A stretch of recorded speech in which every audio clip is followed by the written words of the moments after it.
बदलता मौसम और उसमें खांसी ना हो, आपको जुकाम ना हो, बलगम ना बने, क्योंकि सर्दी या तो आने वाली हो या जाने वाली हो। क्योंकि जब मौसम चेंज होता है, चाहे वो गर्मी से सर्दी की ओर आए या सर्दी से गर्मी की ओर जाए, दोनों ही मौसम में बच्चों को खासकर खांसी होगी, जुकाम होगा, नाक बहेगी, खांसी होगी और उसी खांसी में बन जाता है बलगम। बलगम इतना जिद्दी कि खांसते आप परेशान हो जाएंगे, लेकिन बलगम है कि वो बाहर निकलने का नाम ही नहीं लेता है।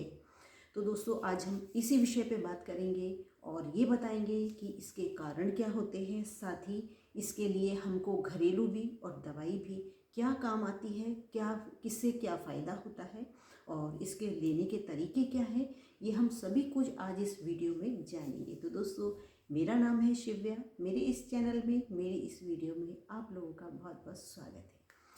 तो आज हम बात करेंगे कि बदलते मौसम में बड़ा हो, बुजुर्ग हो, फीमेल हो, मेल हो, बच्चे हो, कोई भी हो, यदि आपको सीज़न में, बदलते मौसम में या ठंड में, गर्मी में, किसी भी मौसम में यदि आपको खांसी होती है, गले में खराश होती है, आपका गला बैठ जाता है, साथ ही आपका जो है बलगम बन रहा है, बलगम वाली खांसी है, सूखी खांसी है और आप खांसते खांसते परेशान हो चुके हैं, खांसते खांसते आपका यूरिन भी लीक होने लग जाता है और उसके बाद भी है कि वो सूखी खांसी और बलगम रुकने का नाम नहीं लेता, थमने का नाम नहीं लेता। रातों की नींद खराब है, लेकिन खांसी है कि आए ही जाती है। खुद भी परेशान, अपने बराबर में सोने वाले को भी हम परेशान करते रहते हैं। तो दोस्तों, आज इसी पे हम बात करने वाले हैं। सबसे पहला कारण है कि दोस्तों, खांसी होती क्यों है। कुछ लोगों को धूल से एलर्जी होती है, पॉल्यूशन से एलर्जी होती है, किसी को ठंडे गरम से एलर्जी होती है, किसी को ठंडी हवा से परेशानी होती है, किसी को डस्ट से एलर्जी होती है, किसी को घी से, किसी को मतलब हर तरीके के व्यक्ति को किसी ना किसी चीज़ से प्रॉब्लम होती ही है। तो वो हर चीज़ हमारे सांस के जरिए जब अंदर जाती है तो अंदर जा कर के वो हमारे जो सांस की जो नली है सबसे पहले उस पर इफ़ेक्ट डालती है। साथ ही यदि हम बाहर से आए हैं और हमने कुछ ठंडा खा लिया है, ठंडा पी लिया है, तो तुरंत ही हमारा गला खराब होना शुरू हो जाता है। इसके साथ ही दोस्तों, यदि हमको कोई फल, कोई सब्जी ऐसी ठंडी या कच्ची हमने खा ली है, खासकर चुकंदर यदि हमने खा लिया है, तो हमारा गला ज़रूर ही खराब हो जाता है। हमने यदि सर्दी में अनार खा लिया है तो भी हमारा गला बहुत जल्दी खराब होता है। आप कच्ची सब्जियों में गाजर खाएं, मूली खाएं, आपका गला खराब नहीं होगा। खीरा खाएं, सेब, टमाटर, केला, कुछ भी खाएं, आपका गला खराब नहीं होगा। लेकिन हाँ, अगर आपने अनानास खाया है तो आपका गला ज़रूर खराब होगा। चुकंदर खाया है, गला ज़रूर खराब होगा। आपने अनार खाया है, गला ज़रूर खराब होगा। लेकिन आपने संतरा खाया है, गला खराब नहीं होगा। आपने यदि कीनू खाया है तो आपका गला खराब नहीं होगा। क्योंकि कुछ ऐसी चीज़ें हैं जिनको आप कभी भी खाएंगे आपको फ़र्क नहीं पड़ता, लेकिन कुछ चीज़ों को खाते ही आपका गला खराब हो जाता है। आप आइसक्रीम खा लीजिए, आपका गला खराब नहीं होगा। आप ठंडा फ्रिज का दही खा लेंगे, आपका गला खराब हो जाएगा। तो दोस्तों, यही कुछ कारण है। हो सकता है आपके गला खराब होने का कारण कुछ और हो, लेकिन अधिकतर जो गला खराब होता है वो लगभग इन्हीं सब कारणों से गला खराब होता है। सबसे पहली बात तो यह है दोस्तों, यदि आपको खांसी हो गई है या आपके गले में खराश हो गई है, तो उसके लिए आपको सबसे पहले क्या करना चाहिए। सबसे पहला काम है दोस्तों, आपको गुनगुना पानी पीना शुरू कर दीजिए। आप जितनी बार भी पानी पिए, गुनगुना पानी पिए और तेज़ गर्म पी सकते हैं तो वो तो बहुत ही अच्छा है। क्योंकि इससे एक तो आपका जो बलगम बनने की जो प्रक्रिया है वो स्लो हो जाती है और साथ ही वो बलगम आपके अंदर छाती में, सीने में वो जमता नहीं है उस गर्म पानी की वजह से। लेकिन दोस्तों, जब प्रॉब्लम ज़्यादा होती है तो खाली गर्म पानी काम नहीं करता है।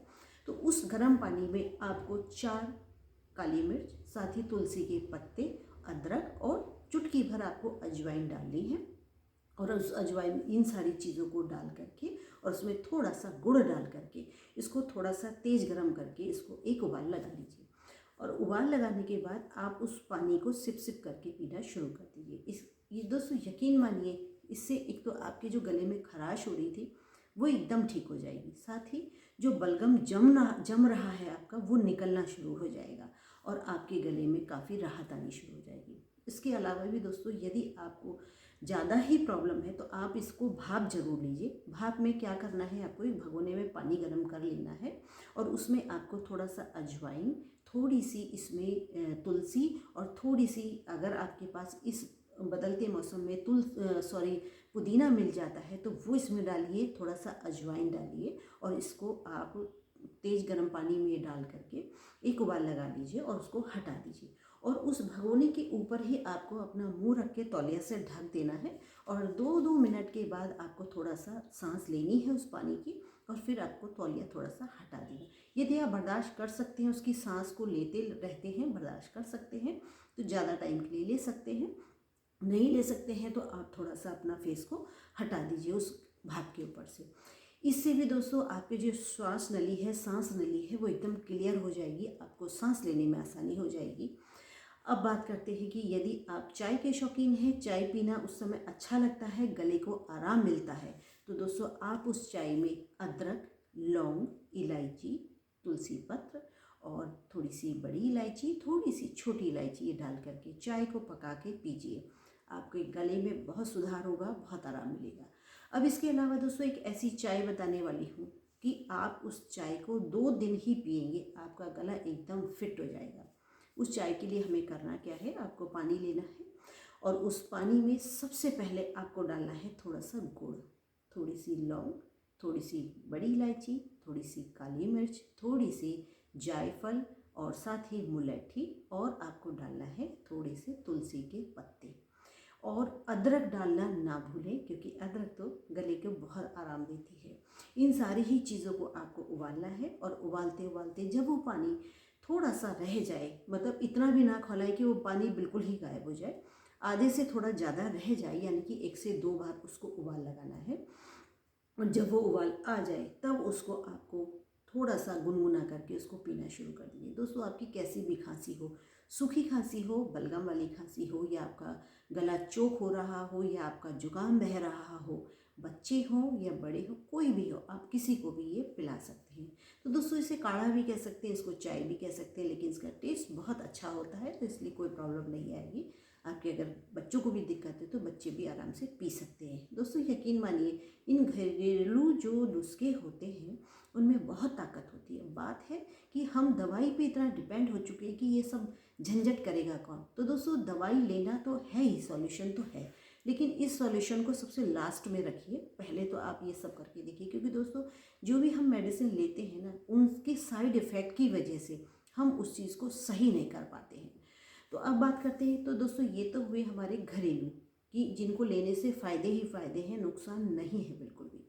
अब बात करते हैं कि इसके साथ साथ हमें मेडिसिन क्या लेनी चाहिए कि मेडिसिन का साइड इफ़ेक्ट भी ना हो और हमारी तबीयत भी बहुत जल्दी से ठीक हो जाए।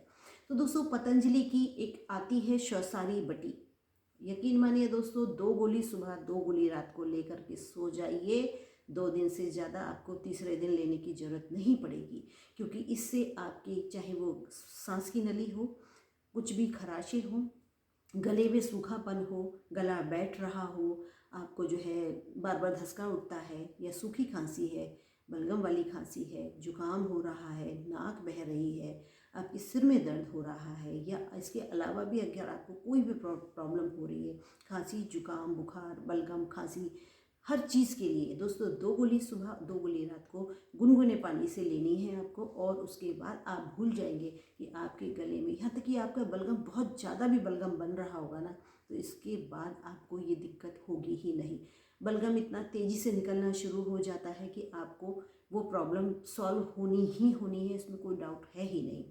इसके साथ ही दोस्तों अब आप बात करेंगे कि यदि बच्चों को परेशानी हो रही हो तो हम क्या करें, क्योंकि गोली बच्चे खा नहीं सकते, बच्चों को हम गोली कैसे दें। तो दोस्तों इसका सिरप भी आता है, तो सिरप मीठा होता है, आपके बच्चे आराम से पी सकते हैं, उसको 1 चम्मच दे दीजिए। और अगर ज़रूरत ना हो तो पानी ना पिलाएं, और अगर बच्चा आपका बिना पानी के दवाई नहीं ले सकता तो गुनगुना पानी 1 से 2 घूंट पानी ही पिलाइए, ज़्यादा ना पिलाएं, क्योंकि इससे पानी पीने से उस दवाई का असर कम हो जाता है।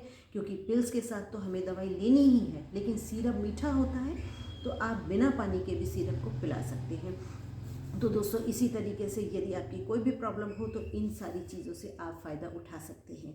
तो दोस्तों ऐसी ही यूज़फुल वीडियो लाती रहूँगी। अगली वीडियो में मिलते हैं, तब तक के लिए टेक केयर, बाय बाय। और दोस्तों एक प्यारा सा कमेंट करना ना भूलें। Okay, bye bye.